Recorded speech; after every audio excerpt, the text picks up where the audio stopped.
do I just said it. Wukong getting taken off the table. It's no surprise to see that getting taken away. Very strong pick. Not really something we've seen Jocko too commonly Alright. on. I'm interested to see the Aphelios ban though.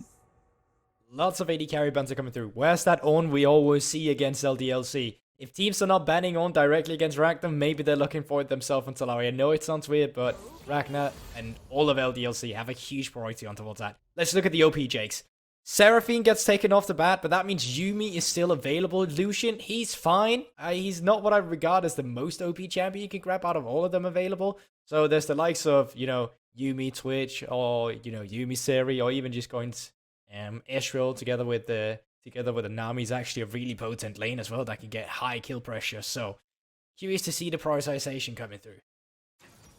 Yeah, definitely. I think in response here, Yuumi, a champion we saw in the previous game, actually not really a champion that's made it out of a lot of ban phases. I think it's one of the highest ban champions in the entire league at this point.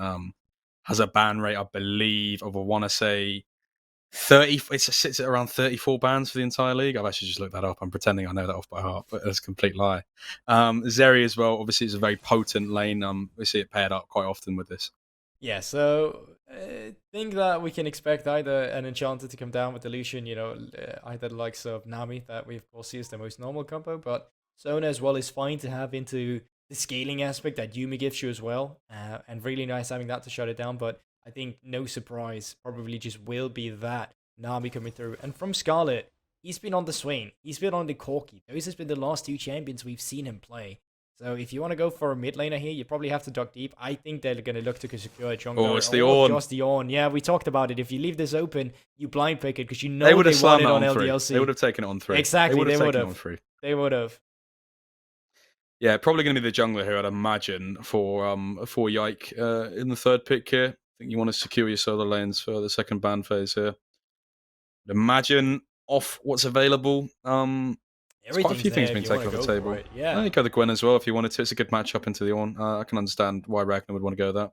I think for Yike as well, he's one of those players that doesn't need to play the meta junglers. I think he's played Kha'Zix now 2 times in a row where it's fine. I think Joker on the other end, you need to ban away some of the facilitating champions. Like, they want to get down towards the bot lane and play for the Lucian Nami. They want to shut down the fact that, a Seri and a Yuumi, they don't bring too much pressure. Their good game comes in the middle to late game. That's why they really spike. So you want to shut them down when they're at their weakest and you're at your strongest. I think it's quite self-explanatory. Not that surprising to see then Kha'Zix getting banned here. I mean, Yike's basically almost at a point where his most played champion is Kha'Zix. He's got 4 games on Viego, 3 games on Kha'Zix. Which is really fun watching. Which is really quite fun watching, yeah, because it's not really a champion we're used to seeing. I mean, in terms of like actual presence in a general ERL space, he's the only one to pick it in the LFL, I think, rather obviously. And then beyond that, God, I don't even know where else it gets really picked. You don't really see it too often. Yeah, Vi comes through there. So we've seen Vi one time in the LEC by Yankers. We've seen it a couple of times from SK, or T1 rather, from Ona too.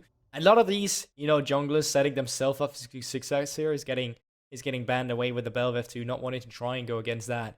I think that you probably just lock one of your control mages for Ike or Ari here in the mid lane, and you kind of just wait with the jungler if you want to see the entire composition for Yike. I know this is weird saying, because usually you would always pick a jungler here. But when they have so much priority onto Yike as they do, there might be a case for waiting to the last pick to try and get it. And we have a Kiana and Quet. These are flexible options, but this is such a curveball because they only know they're playing against the Ornn. They don't know the jungler. They don't know the solo laner in the mid lane. What an interesting move to come out of LDLC. Yeah, no, I'm quite speechless actually. I think Kiana not really a champion we've seen too often. I can't even remember the last time I've seen this. I think it's tanked quite a few nerfs, and I think even on the durability patch. I mean, there's a video I watch. I am very much a slave to the YouTube algorithm, so I watch a lot of those like Beifeng videos, the combo videos. There's a video where he's talking about how like he still enjoys Kiana a lot, even despite the durability nerfs, because there's obviously different builds and different ways you can go. I still think it's a relatively potent solo queue pick. Slam Vega. But I'm interested to see. Yeah, I think you have to slam Vega here, surely. I think it has such high value against a lot of the champions that you're currently looking at. No. Looking to answer it, though, in the mid lane. It's going to be Scarlet with an Akshan as well. I don't know why I'm complaining, because this will be just an explosive matchup. It'll be entertaining watching if this Kiana is going in the mid lane. If they're offering Ari here, it's Kiana jungle then. Well, there's loads of options. I think really it's all for LDLC. to, you know, lower the curtains, reveal the big surprise. I think they have a lot of flexibility in their draft to pick between. Oh my god, it's Kiana jungle. Wow. I thought this was dead. I was pretty sure that like Kiana jungle was just dead and buried in the water. We did say Yike likes to play all these champions that we don't necessarily see as meta champions. And you know what? We've gotten a bit of that. I can see the thought process behind it. If you're not playing against a jungler that's looking to shut you down, and you get to full clear on Kiana, just get level 6, and then have your influence on the lane, with the durability changes, she's actually not too much in a bad spot in terms of the damage she's going to be taking herself. You're playing into Nami, Lucian, Akshan, and the real big the real tank is on, and then, you know, Volibear is a pseudo tank. She actually doesn't mind what she's facing here. I think my main issue with LDLC is that their engage is very limited. Pretty much all of their engage comes from the Kiana, or it's going to be a pick from the Yuumi, or just a, you know, Gwen dashing forward together with the Yuumi as well, which we saw in the Vitality game. But it's way more mechanically demanding what we see from LDLC. It's a composition that's bold to play, but also at the same time very LDLC to play. Yeah, no, I do agree with you though. I think it's just but I'm interested to see, because for me, the mark of a good Kiana is that kind of discipline. And I'm very interested to see whether Yike has that. We'll have to wait and see how much discipline he has. We are going to be cutting to a quick break here. But I think from the champions we're seeing, there's no excuses. You guys have to watch this one. See you very shortly.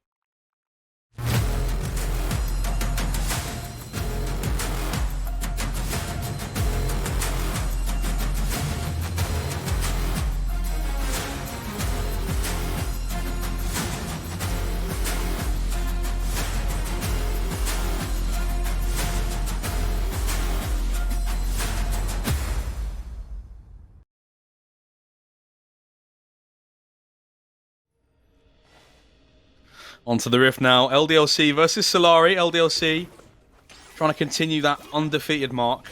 They are 12-0. They're not C, Gorborg. I don't know what that means. It means... completely undefeatable. Yeah, I mean, one word that starts with a C would probably have been more creative coming out for me. But I take that as well. It was better than what I would have come up with.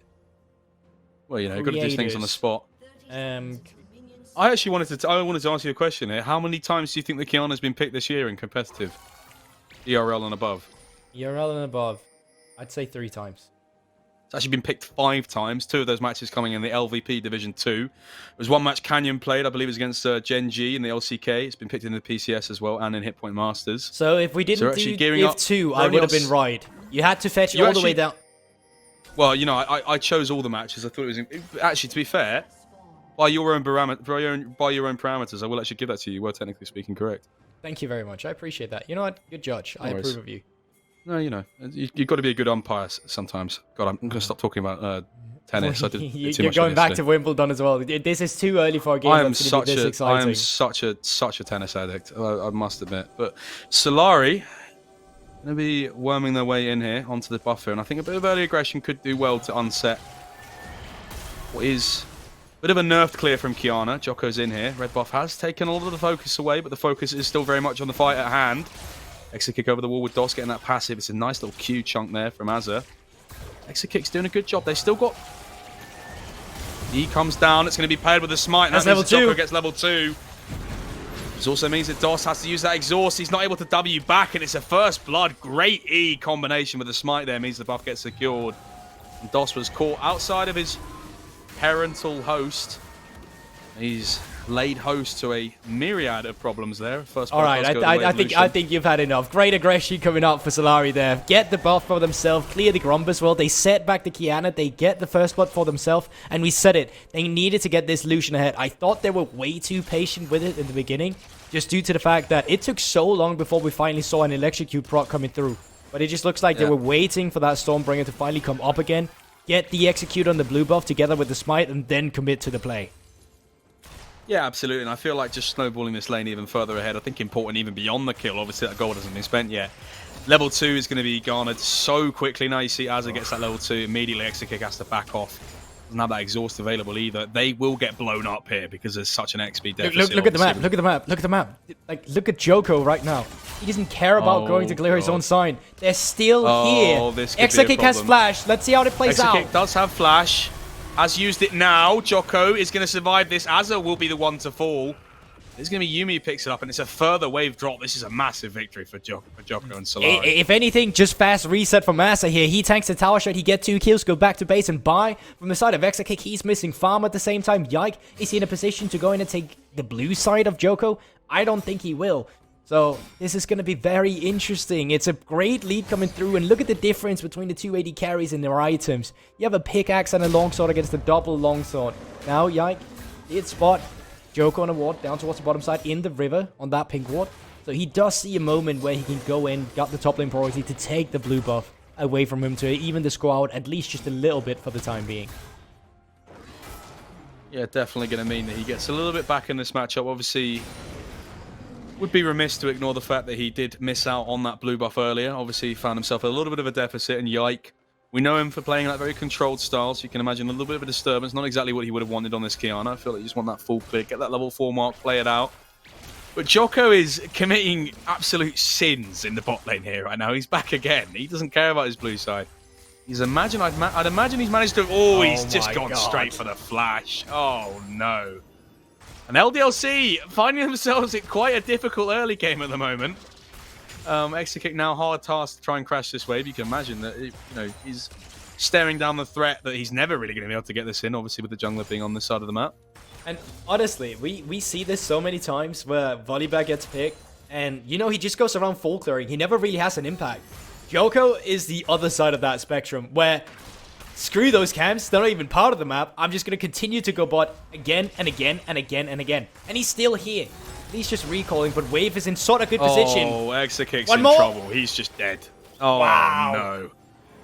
No. LDLC, I feel like it's very early in the game, but this is probably the most difficult position they've ever been in, and it's only 5 minutes into the game. I'd say you were right, and they have we said in the draft as well, this is a very difficult composition to pull off. There's not too many engage options. A lot of it comes down to the mechanics, well, of Yike specifically, and then finding a fight with Yumi.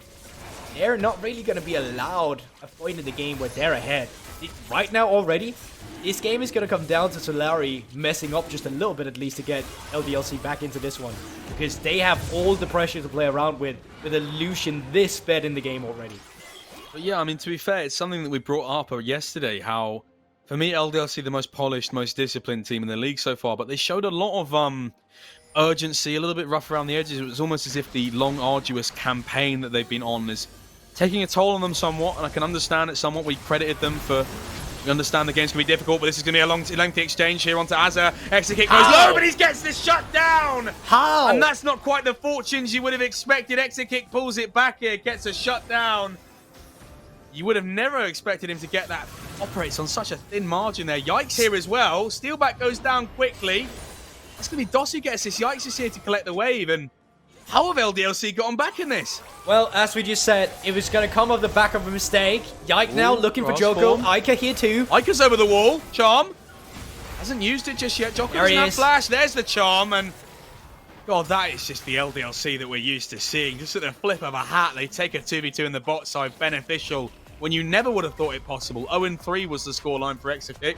They capitalize on the 2v2. They get Joko afterwards, and now suddenly it's not looking like a dangerous position for LDLC. I mean, what? How did that happen? Now Scarlet, he's invisible. They have no vision on him whatsoever. They're back. They can look for him. No flash straight Exakick. Into the face of Scarlet. E in here. That's going to be a rope line. That's going to be a tight rope that Scarlet's walking, but he's tightly secured. Himself just about. Double, not quite. Let's get the Yumi, though. Well, we did expect this to be an entertaining game. I'm not too sure if it's for the reason we expected, though. Lots of early pressure coming out from Solary, now finally being answered a little bit by LDLC. But instantly, again, roam comes through from Scarlet. And I think a lot of these plays are also allowed to be made because of a disrespect towards your opponent. The fact that Solary made a mistake that allowed LDLC to come back a little bit. Then the roam timing from Scarlet not being respected either. And look at the minimap again, Jake. I'm just going to shut up. They might be looking for a play again. LDLC, Yike has been spotted out here. Going to be dodging up from that Nami bubble here, but you can see off to the side, like Gulborg just mentioned, Ica was ready to go at a moment's notice. He's going to have to go the long way around. Probably means he has to sacrifice a few little minions there, but he is playing the map in a way you can tell LDLC they want the fight. And this is not the same LDLC. It's kind of sad in a way. I mean, obviously we're getting a bit more of an entertaining game, but so used to just seeing the wonderfully polished LDLC. But it's you know, it's very much there's a brutality in this week's LDLC, I think it's fair to say. I think it's very healthy for top teams to get a reality check by lower end teams. To know that, you know, you can't get away with everything. To know that it's still going to take a solid game plan to hunger your opponents. And obviously for LDLC, for our expectations for them is not only to win this game, but it's to take it all the way to the European Masters. But let's shut up about that real quick. Oh, Yikin with the flash lands onto 2. Charm to take out Jocko almost immediately. Ornhorn lands onto 3 here, but Yumi is doing a lot of healing work. Ragnar in with the Gwen. That Herald resets now. Az is off to the side now here. Taking the fight, they're taking the kill, but they won't take the Rift Herald just for now. No jungler obviously means that Yike might fancy a little bit of a re-entry here. Has grass form to work with. Ika's over the wall as well. Has one more dash, lands it onto Keo. Dodge away from the bubbles. Couldn't get quite that Q2 there. Cullen comes out. Good job dodging out from all the damage here. Obviously, Jocko's coming in. LDLC have to be somewhat careful of the fact. Imagine Yike, if he's going to take it, he needs to take it now. They back off. Oh, that's brilliant. Execute was getting play. Oh, it's a lovely little reset juggle there. And you can see Ragnar BMing off to the side there. He knows what he's done. He knows what he's done. And it's one of those situations where LDLC's goal was never to fight for the Herald, but it was to apply enough threat that they had to move Acer up to the Rift Herald to secure it. Because they do then in turn Exakik is able to get off the Rift Herald. So very intelligent from LDLC, and I think Solary just not in a position where they could actually capitalize on it. The fact that they lost Joker before the Rift Herald was even started was a really pivotal moment of that fight. Absolutely, it's just a lot of intelligence shown by LDLC here. Just, you know they know they don't need to take the 5v5. They dance around it, they reset, buy themselves a little bit of extra time. And now, as a consequence of that, they're at a point now where in 40 seconds, obviously Jocko's on the map, but LDLC can actually just contest the priority in terms of where this Rift Herald will be. You feel like it feels like they're not going to have to make a decision between losing a turret and taking a dragon. They can kind of take the best of 2 worlds here. You feel like. I would generally agree with that sentiment. Yes. But it also comes down to the setup as well. So far, mid lane has been pushed in. Bot lane is being frozen right now, it seems like. And well, it's quite even wave state, really. Might even go towards the slow push in just a bit. But I think anyone who really sets up around this strike, the way I see it right now, I actually think it's going to favor LDLC. Ica almost has his ultimate back up again. Scarlet is not too big of a threat on the auction just yet. And Joko, if they don't one-shot a member with him immediately by being first on the objective, they don't find it. And yes, I generally just feel like they can't contest it. This Drake, I think it should just go over to LDLC, but they're not looking yet. They're trying to bait their opponent out. Yeah, I don't think they've realised here that they really just had a very good winner to go. Execute's burning the ult here. Cullen comes out as well. He's going to dash away from that. Good job there. Burns Nami ult, cleanse as well from Azza, as well as the Nami wave. I think this is a good little trade because now you can tell what LDLC wants is a 5-on-5 here. Yike's in a good position here. Run for some vision here. Might be looking onto Jocko. Jocko probably going to have to ult away here, you'd imagine, if that Q lands. Not quite. Now with the cooldowns being burned, LDLC well poised to take a fight if that mid lane priority can be secured. They've got to be a little bit careful about this bot lane turret though. Yeah, and I think Solary, they can just move down here, try and clean up the turret immediately. Should fall to the plates. Yike making his way down in the river. Don't think he'll be there in time. Solary should just back off now. Yeah, definitely the case. You see LDLC just not quite able to find the fight that they're looking for. It means that, you know, if you play a slow game, Solary do just pull the trigger there. They're going to put the Rift Herald down, get that first turret of the game, gives them a little bit of extra gold. 2k in the lead now. In a game that was pretty much dead even around about a minute ago. We expect now LDLC take this dragon, build for their stacking objective. They still have it, and they might be looking for Scarlet in the mid. He does have that hook shot and flash. Scarlet going to eat away here. I'm not really massively understanding the hesitation from LDLC here to do the objective. I feel like just delaying. There's about 2 minutes here. I feel like that next dragon spawning 2 minutes earlier. You just build towards that win condition a bit earlier, and not massively a fan of how much time they're wasting here. I feel like it's only come at a deficit for them. It's a bit of hesitation that we're not used to seeing from LDLC. LDLC, we don't see them as a disciplined team, which means they don't make rash decisions, but they're known for, you know, pulling the trigger when they need to, and I think that's something that's gone somewhat remiss this game. Yeah, now resets will have to come through from Exakik and DOS, but they're going to be a wave too late, so I want to see how much Aster can actually get out of this. They have mid lane priority, which means that they don't have to worry about Ica. He's currently getting blue buff. But they're not actually committing on towards the plates right now. They're not getting anything with the first rotation. So all in all, it's just a objective that was forfeited. They didn't manage to pick up the plates. And now Exakik and Dust, they're going to be around together with Yike pathing up towards the top side. Absolutely. Just wearing out this last minute, making sure Azra and Steelback don't get any more accelerated. I would be interested to see how much gold Exakick actually is down after that brief exchange he had on the bot side. Oh, it's an aggressive trade. Exakick has to burn the ult here. Jocko off to the side. Culling coming in. The ultimate from Akshan. It's a teleport into the ultimate into the wall there from Volibear. Exakick is still alive. Another W will do the trick though. Yike has to flash away. Ike is off to the side now as well. Charm lands onto Kyo. Nami bubble is not going to do too much. You can't imagine there's too much beyond that. Ike back in fancies his chances. Yike's obviously having burnt that ult. Good kill onto Exakick. I don't think he was quite anticipating how much burst was going to come out there from Lucian. It's going to mean a couple more plates, actually. You might even get one or two more plates here. They've got 15 seconds to work with. Yeah, and even then after, the resistance of the turret should be so easily broken that they could commit to it if they wanted to. But then again, death timers very low. Only 13 minutes into the game. Exakick and Dust already back out if they want to move up towards the top side. And Exakick, he is. But good team fighting coming through. Let's see how that actually happens once again. It's just Colin.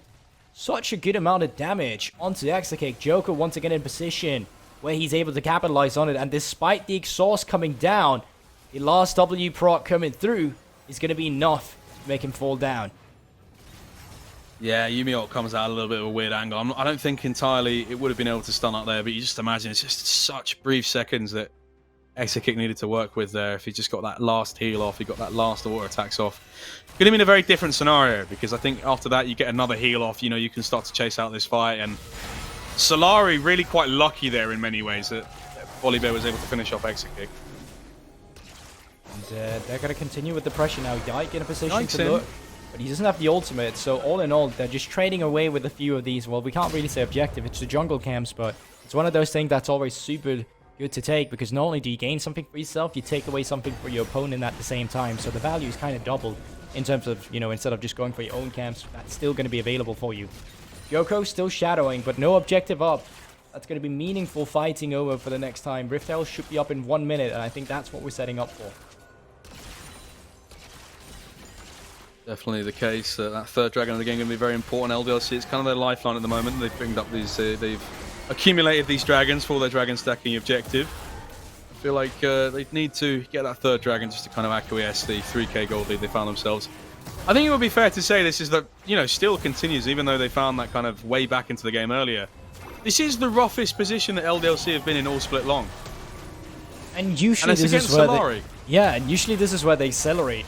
We always talk about their 15 to 20 minutes where they all of it out of nowhere will just get a 3 to 4k gold lead and run away with the game. But as you said, against Solary, they're struggling. And honestly, I think they're falling out of their own kind of actions as well, with the way they drafted, with the way they forced some plays in the early game. But also, of course, a lot of credit over to Joko specifically and the rest of Solary for keeping the pedal to the metal in that first blue buff, getting the invade, picking up the kills, and then just never letting go of the pressure in the bot side.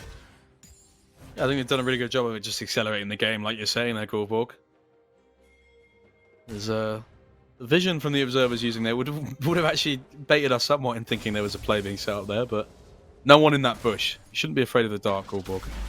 Well, I'm not either, for now at least. I think I'm more afraid in a wood. So if I was running through a jungle with no vision, I probably would be a little bit scared. But objectives, spawning in 1 minute, Infernal Drake, set up right now. Can be kind of acquired by both teams if they're willing to fight for it. Ragnar does have that teleport. It is unleashed as well after the 14-minute mark. And there's still really good vision for LDLC. But on Solary, well, they get the extra 6-man on the roster by having the Rift Herald to just pop up in the mid lane. Yeah, and LDLC not really in a position to respond there. You can see Yike off to the side. He's hoping that he can get a good angle here. Actually, Azza ease forward here. And this means that Yumi ult... Oh, but the Kiana ult misses. That's and a Yike gets taken down. Oh, that's bad.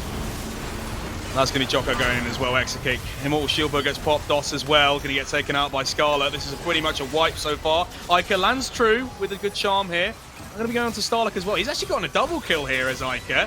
Iker's done a really good job of resurrecting the team fight here. That actually ends up being a 3 for 3. And you would have never expected it to go that way. He's got another dash to play with. Might land it onto Kyo. They can still look. They've got quicker reset timers. They might actually be able to get their third dragon here. Yeah, I mean, LDLC as well, you still get the mobility. Savior. They can still look. Ike gets the extra mobility from the W, but yeah, you're right. I mean, a team was gathered from Solary, but LDLC apparently had Icon. That was all they took. Almost a triple kill coming through from him, but 3 kills just get picked up. And speaking of 3, third Drake going over to LDLC as well, putting them on Soul Point with Infernal, unless Scarlet finds the Avenger rank, but no, it's not going to come through. I mean, Ica's just on an absolute one-man mission there. It's just, it looks so bad. Yike goes in, he finds an angle. Can understand why he went for it, to be honest with you. You see the Lucian dash forward, it's kind of your moment to shine there. Goes wide with the ult, and it means that him and DOS just get taken out, and then Jocko goes on the front line. But in the back line, just it's Ica just doing an absolute wonder class there. I didn't really get that chance to kind of get a highlight on what he was doing there. I would have actually liked to see a replay at some point, but if we can actually get a glimpse of really what he was offering in that team fight, because he really managed to turn that one around. Yeah, brilliant stuff coming out from Ica. And those charms, essentially, have a look at this. Starts out with a bit of a whiff from Yike, unfortunately. But I think it also becomes the overextension then from Solary. They get picked. Oh, wonderful! Too much damage on Asa, and then the charm, as we talked about, directly on Joko. The tower shots, incredible amount of damage into this time in the game. It's been stacked up, and even though you turn off the tower as a Volibear, the stacking will still be there from the last time around it hit a champion. So as soon as that turret comes back on, it's still targeting a champion. It's still shooting missiles essentially at you. And Joko, he pays for that. Definitely pays for that heavily. One of the things I wanted to go towards is, you know, Lucian has gone for this collector buy, and although there's not a lot of base armor, there wasn't a lot of base armor in that last fight, so I feel like it was a good buy for that fight. You now see, obviously, the tabbies being available on Yike, obviously, as well. Ica presumably building towards the Zhonya's later, as he's picked up an extra cloth armor. I just think it's really good itemization here from them. So there's a little fight here. We might have missed that during the previous replay, but it's going to be a pretty routine job from Ica and Yike there. That's the thing, once again, right? It comes from the charm of Ica, and I think he's a pivotal man on the Ari. Baron? They've started the Nash. Interesting. I think Ragnar the doesn't have decision TP. they're going to back off of. I mean, are they going to flip it 50-50? Yike does have Smite. Yike's taken these before, and a lot of people have come up to the mantle of testing Yike in his Smite. He's got the fastest fingers in the West. Will Jocko choose to pull the trigger, or will they try and turn? It looks like they're fully committing to it. Yike That's a good charm. That's Steelback who's taken out there. Yike's ready to go at a moment's notice. They're looking like they're going to go for it. Who's going to get it? And once again, it's Yike. Fastest Smite in the West. He's able to take another steal. It's a triple kill for Ica. It's a quadra kill for Ica. And they might be getting Okio. This could be the pentakill. They're going to give it to him over. It's a pentakill for Ica. The mystery man. He brings the game back for LDLC. You had to imagine a game. They're in the roughest spot they've ever looked in. And LDLC come up golden at 20 minutes. Who else but the man in the mid lane, Ica, the servant of that pentakill. He kept the team in this game. And now he's also ending out the game for them. At least you would imagine that. 8-0 on the Ari. Has the Baron buff. In good position to pick up the Infernal Soul in 2 minutes time. Yeah, what a 1v9 performance. Get that Magi's, my boy. You've earned that entirely. Stack those pages up. Ica on route to be the most renowned librarian in all of Runeterra. Because he's absolutely shutting this game down. Silence in the library, says Ica. And, I mean, at times he must have been speaking to his teammate to stop looking for so many hypey plays. Let's just take a chill. Let me you'd imagine. be the one who takes the charge forward. And I mean, once again in that team fight, right? It came from a good charm. He manages to find Steelback and just one-shots him immediately. Almost Season 3 Faker Fastback with Death by Grasp. How you could just completely one-shot those supports back in the day. It's a little nostalgic watch. And now, obviously, with the Baron buff, they can leave the pressure now on the map, playing on 2 lanes, as we so often see. Infernal Drake in 1 minute. It's looking good for LDLC. Definitely looking for LDLC, and they're now, I think it's important to note, they've blown the game open very much. They've swung the gold lead back way in their favour. The pendulum has truly swung. And they're staring down a soul in 40 seconds. You can imagine they just want to get the pressure on the map, start to actualise some of these tier 2 turrets. You see Ragnar heavily involved in the hitting away at this turret. 30 seconds, sorry, now until that. Oh, actually, Ica's fallen in the mid lane. Ornorn comes out. Exekick might be in a little bit of trouble here. Yike with the Kiana roll. Exekick's doing a lot here. It's a triple kill almost for him. Double kill. It's a stun over the wall now. Yumi ult is doing a lot. Yumi healing, sorry. Q's in here. That's going to be Kyo getting taken out as well. They might have just won the game here, just rather randomly. I mean, Solary take a team fight. Suddenly finds a pentakill in him. Yeah, they take a team fight here where they find Ica, but they just didn't have the stopping power. It's the Yuumi ult, it's the Yuumi healing that comes out. Exekick just finds himself rattling away at 2 items here. It is going to be only 4 stacks on the Medjais, but LDLC, in what was probably one of the most active early games, I think they've had their bit of an int week this week, even though they've taken the 2-0 in some of the games they've had, but they are going to take the 2-0 nonetheless here. Oh, unless Solary, Jocko have something to say about it. Scarlet in here now, trying to stop this base, but it is going to be LDLC taking 13-0. Despite that early deficit, it looked a little bit scary at times, but Ica had other plans in mind, Goldborg. I think 10 minutes, 15 minutes into the game, I thought to myself, it's actually going to happen. LDLC, they're going to be handed their first loss, and it's going to be out of their own ignorance at some point as well, with how arrogant is a better word, the arrogance, I'd rather say, with the kind of composition they pick up and the plays that's been committed on them in the early game, not respecting the fact that Solary will look for these early game plays. But I also think Solary, they definitely can feel good that they pushed LDLC to this point, but they'll feel very bad with the point that they weren't able to close out the game because they were in stellar position to keep the snowball going and just not give LDLC an inch back into this game. Luckily for LDLC, they have a man in the mid lane that they have signed. Probably one of the better signings for LDLC. And who would have thought about that when mentioning Ica if you said that just 1 year ago? This